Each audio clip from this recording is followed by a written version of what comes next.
Along the path we parted ways. I walk the night, you tread the day, and we forgot we slept in knots all on the sunset coast. We shared our meals, we shared our songs, by candlelight or by the sun. I know you've sung 1,000 more, oh, since the time you've gone.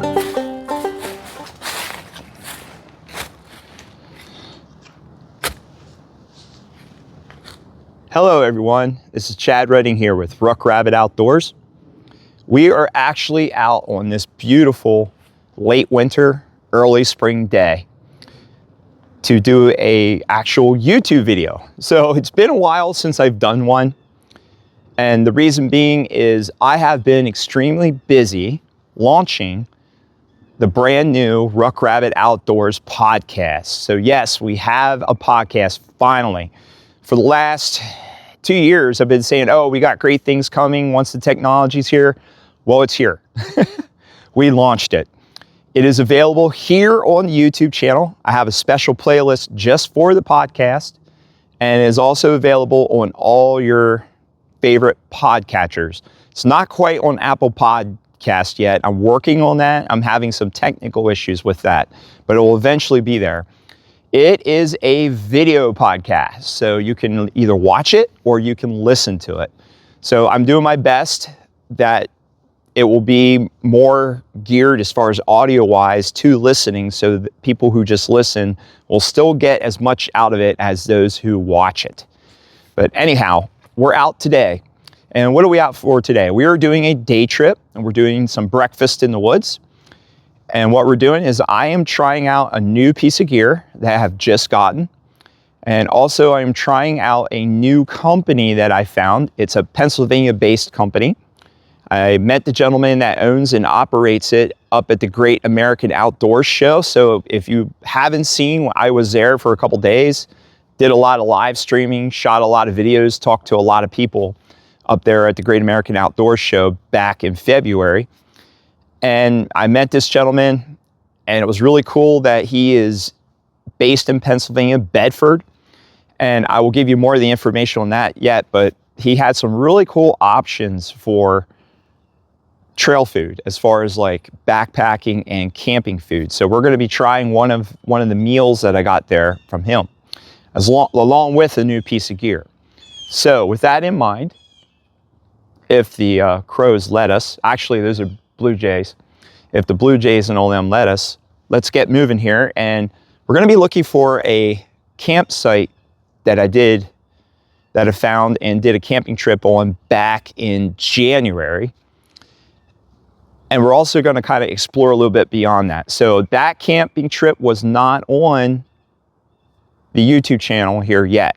We did not do a campsites video. That is actually going to be a podcast episode. So that'll be really cool. I'm excited to get that all together and get that out for you guys. So anyways, let's find our old camping spot and let's kind of explore and see if we have more other spots in that area to camp in. Let's get moving here. So a friend of mine and me went camping back in January, and we were trying to find a new camping spot. And we spotted this saddle that comes off the mountain, off the trail. And we were looking for a relatively flat spot that had lots of wood. And I do believe this is it. You can see there's a ton of wood down here. We'll circle up to that way. You can see all the downed wood. So when you're looking for a campsite, you are looking for wood, water, widowmakers, and if you're a ground pounder like me, somewhere relatively flat. And this just kind of fit the bill. Also up here where I camp, there's all this blueberry scrub, which I mentioned before, and you can kind of see that all right here. And sometimes when you're off trail, it's hard to find a spot that doesn't have that. And try not to crush that down. So we found the spot that the pine trees, and this is the spot, by the way, I just located it. The pine trees had, you see there's no blueberry scrub at all here. The pine trees had basically kept the sunlight from coming down, and there was no blueberry scrub. So this is definitely the spot. You can see where we cut some dead wood off, and you can see the remains of our fire.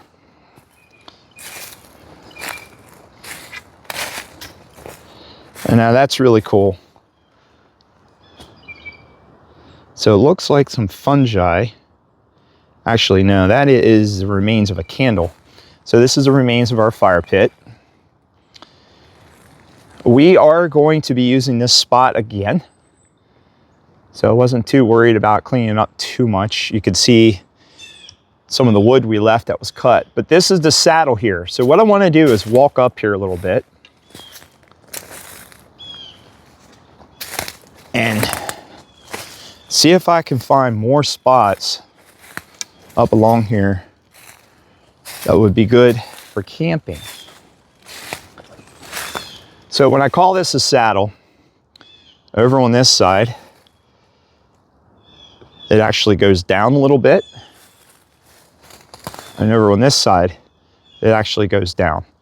And this is heading up the mountain. So if you think of this as a leg that comes down the mountain and it kind of levels out, and there's declines on either side. So you have this kind of inclination with declines on either side, and it kind of makes it like a saddle, they call it. And it's good for nice flat, you can usually find decent flat spots, and you're up, and you don't have to worry about water being in the damp. So usually you can find a dry place up on these saddles. So we're gonna kind of wander up this saddle a little bit here. See if we can't find more spots where there's none of the blueberry scrub. This saddle will be full of blueberries soon. There is no leaves yet, so it's relatively easy to see. I am gonna have to check myself for ticks. Tons of down the wood here, tons. You can see all the down the wood. Because I was out 2 weeks ago and I had a ton of ticks on me. So the ticks are already out yet already. Even though spring hasn't really sprung. But you can see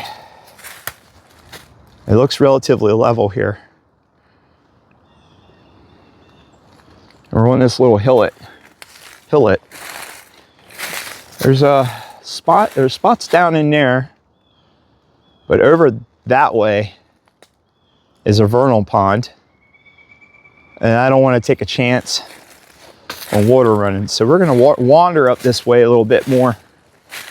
One thing you need to do, contrary to folklore, is when you're off trail, actually look back every once in a while, because things going back look differently than they do going forward. So we're gonna be checking things out. There's definitely a lot of deer trails through here. All right, we'll get back to you guys when I find an appropriate area. I don't know if we're going to. I can already see another vernal pond. I think we might have to go back, but we're gonna go forward a little bit here, see what we can find. Maybe we got some pines up ahead of us there, so there might be some good spots in there. All right, I'll bring you guys back when we find a decent spot. So I got into the pine grove up there, uphill that way, and it was really thick, very thick. It took some trail breaking to get in there. Once I got in there, there was no blueberry scrub, but there definitely was really no place to set up camp. If I was running just a really small bivy sack, I probably could have made it work, but there really isn't anything up there worth the effort to get in there, to be honest. So looks like this camping area, we have a couple flat spots up that way, as I'm pointing you up the hill, up the saddle. And then we have our main camping area, which is where I'm at right now. And then the trails down that way. So I think for today, for the woods bumming camp, for the cooking and the food and stuff, we're just gonna set up right here at this spot there. That's where my friend Mike set up. And that's where we're gonna do. So, all right, let me put my pack down. I'll show you guys the piece of gear I have. And we'll get to cooking some food because I am hungry. So what piece of new gear have I been talking about? It is actually right here underneath the good old Opossum Pouch Soft Goods Backpack Pack. And what we got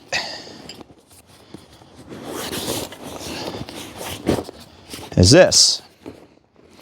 This is a Tentsmiths Oilskin Tarp. This is roughly a 9x9, and we're gonna be putting this through its paces. Now, if you've already seen me use a canvas tarp by Opossum Pouch Soft Goods, which I really, really like. I like that tarp a lot. But Tentsmiths approached me and asked me if I would give this one a shot. So we're gonna be trying this. This will be its first outing today. This is not an overnight. This is just a day trip, but we're gonna set this up. Now, I was trying to decide which tarp setup to go with today. And I was thinking about the Adirondack style, but with the way the wind is blowing around today, I'm gonna probably do my favorite, the Beaked Forester. That's what we're gonna go with today. So that way we get a little more protection from the wind. I could do a plow point, but I kind of wanted to do something different. So the Beaked Forester will actually test out how much stress it can take with a pole in it. So that's different stress versus a plow point. So it actually puts a little more stress on the tarp. So we're gonna give that one a shot today and see how that works. So let's get this thing set up.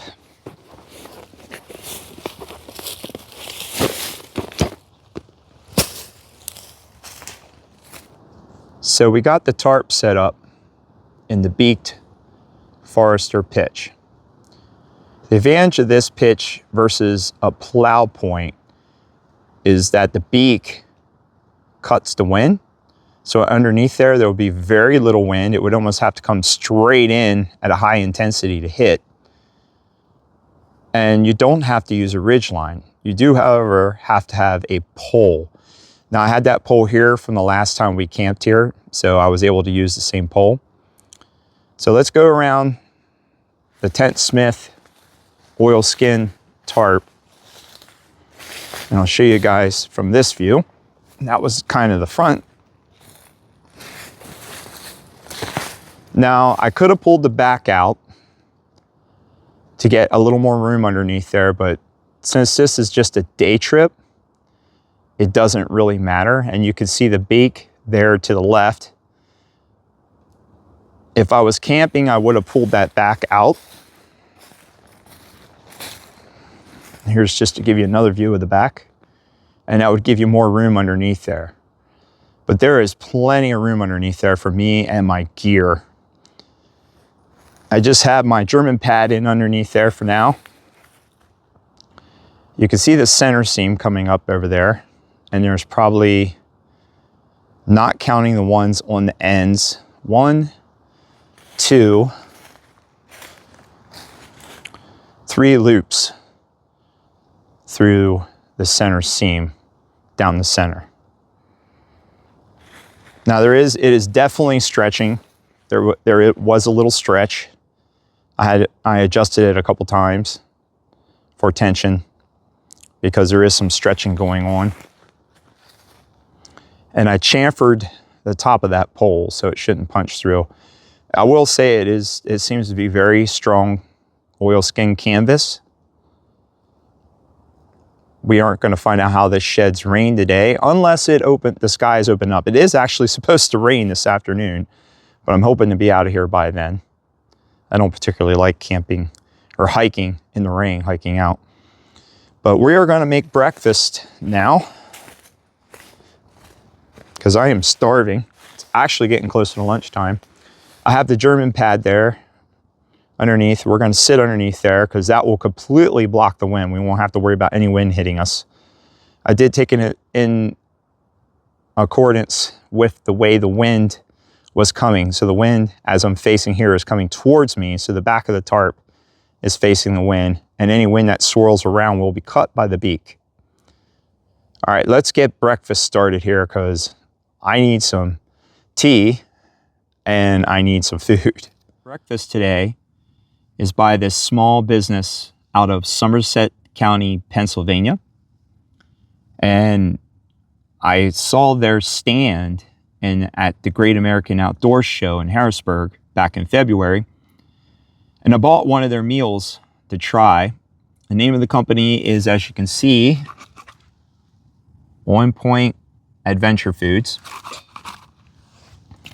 They source all their ingredients for their freeze-dried meals locally in Pennsylvania. So not only am I supporting a small business out of PA, but I'm also supporting some farmers and other families in Pennsylvania. And that's really, really important to me. So the meal I got was Egg and Grits Frittata. And since this is a freeze-dried meal, all I have to do is boil water. So that's what we're going to be doing. I'm using my Swedish mess kit for this. We are under a burn ban right now. Every spring from March till the end of May, there's a burn ban here in Pennsylvania in all the state forests. So we are following that. We're going to be using an alcohol burner. So let's get this made and let's try this because I am starving.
Okay, let's try this frittata. See how it tastes.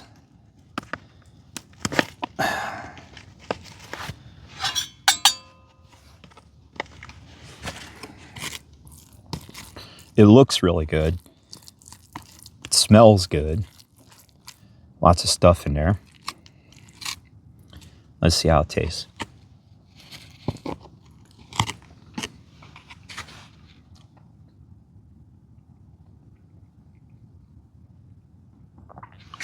Excellent. Really, really good. I tried it a little bit earlier and it just needed to rehydrate more. I'm definitely going to go with these guys with On Point Adventure Foods. I'm going to be ordering some more.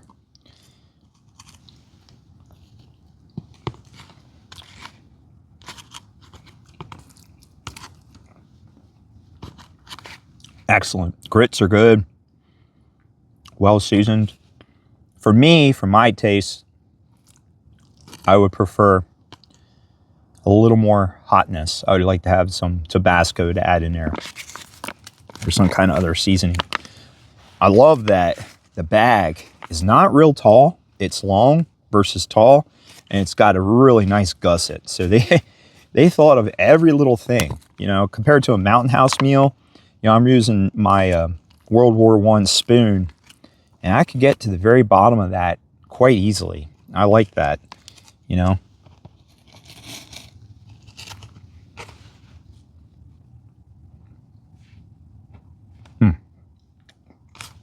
Excellent.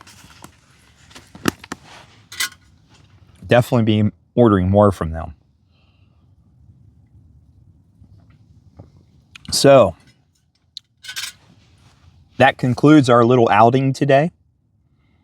I'm going to go ahead and eat my breakfast / brunch because we're closer to lunch now. And I'm going to tear down my tarp and head on out here. How's this working? So far, it seems good. The Tentsmiths tarp seems pretty neat.